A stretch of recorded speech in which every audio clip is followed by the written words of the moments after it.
r/NoSleep. Posted by u/horror, junkie123. I am older than time itself. Yesterday, I felt fear for the first time in millennia. I'm not sure why I'm writing this. To be completely honest, I don't expect a single one of you to believe me.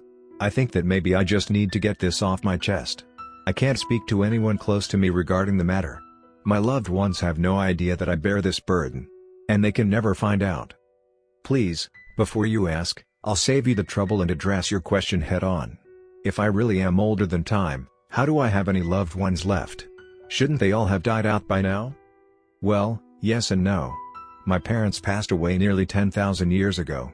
Since then, I have started countless families in more countries than I can name. Fortunately for me, I was blessed with the ability shapeshift, so whenever my spouse passes away, I conveniently go missing, only to start anew elsewhere. But why?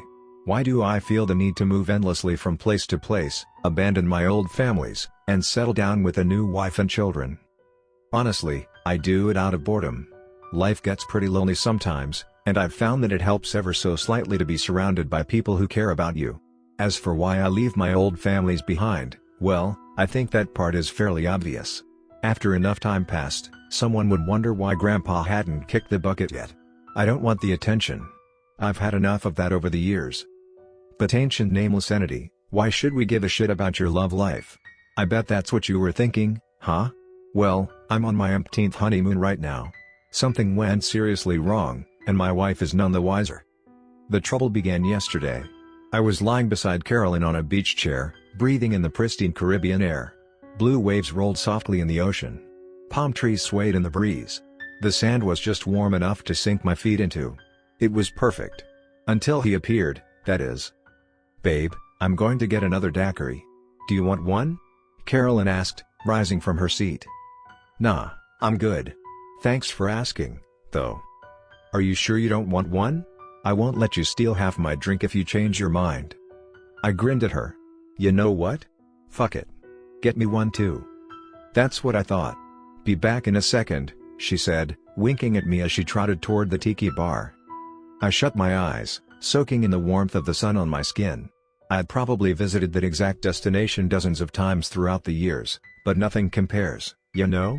An amazing view with a drink in hand and a beautiful woman by your side? Yeah, nothing beats that. I was too busy basking in the golden rays to notice the man shuffle up to my wife's chair. I suddenly felt a presence looming over me. It radiated a sinister aura. One that I had only felt the likes of a handful of times throughout the span of my life. I hesitantly glanced up, locking eyes with the man hovering above me. Can I help you?" I asked, brows furrowed. "Yes, you can. Is this seat taken?" he replied, motioning to Carolyn's beach chair. "Yeah. My wife's sitting there." "Well, I'm sure she won't mind if I borrow it for a moment," he grinned. His smile was perfect. Almost unsettlingly so. His teeth were stark white, his eyes a seafoam green, and his chiseled jawline looked sharp enough to cut glass. It was as if he was created in a laboratory. "Look, man. I don't know what you want from me, but my wife's gonna be back any second now, and if..." The mysterious stranger snapped his fingers, that devilish smirk growing even wider. "That shouldn't be an issue." A chill rippled down my spine for the first time in eons.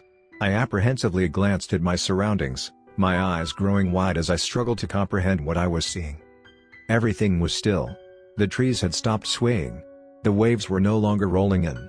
Seagulls were frozen in the sky, mid-flap. My head began to spin, and I felt as if I was going to spew strawberry daiquiri all over the smooth, white sand. I shakily turned back to the man, mustering up the courage to ask a question that I already knew the answer to. "Who are you?" Yes. It's been a while since I've been asked that," he said, reclining back and taking a sip from my nearly empty drink. "I am a being long forgotten by man. One whose name faded from the mouths of humans long ago. But I have a feeling that you remember it well. Tell me, O Ancient One, what do you think my name is?" He leaned forward, almost giddy with excitement. "Carabas." I shuddered. He was right.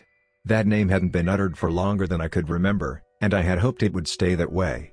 Saying it out loud gave me chills. Ding! Ding! Ding! "We have a winner," he shouted, spreading his arms out dramatically. "What do you want with me? You're not supposed to be here." "Oh, come now. We haven't met in close to 10 millennia, and this is how you greet me?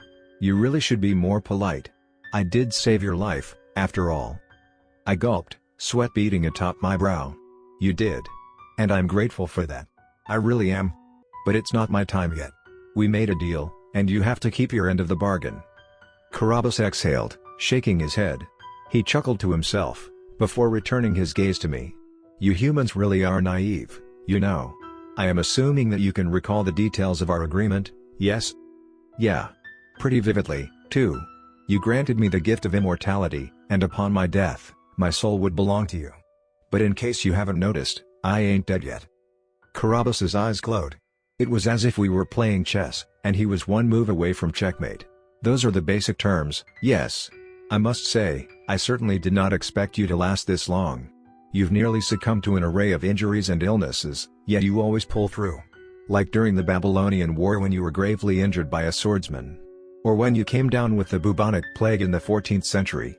And who can forget that delightfully close call during Calcutta cyclone of 1737? You've left me salivating. Each brush with death is exhilarating for me. I am just itching to get my hands on you, he cooed, gracefully striding up to me. He traced the outline of my jaw with a playful finger. Your wife really is a lucky woman, keeping you all to herself like she does.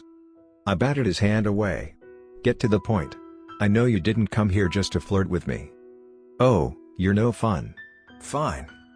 Carabas leaned in close and whispered into my ear. His words chilled me to my very core.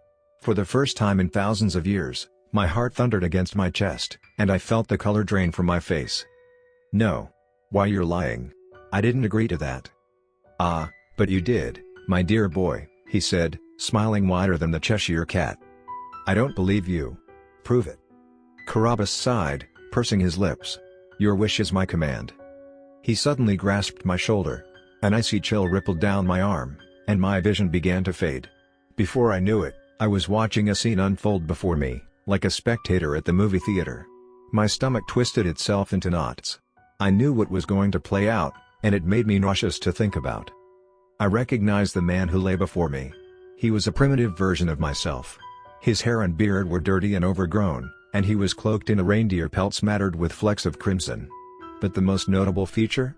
An arrowhead punctured his neck, dark viscous liquid oozing from his gasping mouth. And then, something else began to materialize. A dark black cloud of smoke emerged, beginning to form the rough shape of a human. I know that you don't have much time left, so I'll make this quick, it said in a now dead language. I will spare your life and grant you the gift of immortality. What I want in return is your soul, should you meet an untimely demise. Are you interested in my offer? The light was quickly fading from my eyes. I nodded weakly in response. Fantastic. All I need is a thumbprint that will act as a signature on this dotted line, and you will be right as rain, my friend. Carabas beamed, producing the contract from thin air. The montage paused for a moment, and Carabas's voice boomed from the surrounding darkness. Pay particular attention to what you are about to sign. I scanned the parchment, blood pounding in my ears. He was right. There it was, clear as day in the fine print. I could only watch in horror as my past self pressed his bloody thumb above the dotted line. I suddenly found myself back in the present. Carabas's eyes lit up. He was dangling the same document that I had signed all those years ago in front of my face. I swiped at it, futilely trying to snatch the wretched thing from his grasp. Ah. No touching, he purred, retracting the parchment. Now that you have your proof, I really must be going. This is your 24-hour notice. Enjoy your vacation while you still can. Oh, and tell Carolyn I said hello, he smirked, turning to leave. Wait. You tricked me. I couldn't read back then. Writing hadn't even been invented yet, for fuck's sake. How was I supposed to know what I was agreeing to? Carabas shrugged nonchalantly. I never claimed that the deal didn't have stipulations. With that, he shot me one last knowing smile, and snapped his fingers, leaving me all alone once again. Carolyn trotted up to me moments later, drinks in hand. I couldn't bear to tell her. I still haven't. I have made a terrible mistake. In the print beneath the main terms of the agreement, was something that I hadn't noticed before. A condition that read as follows.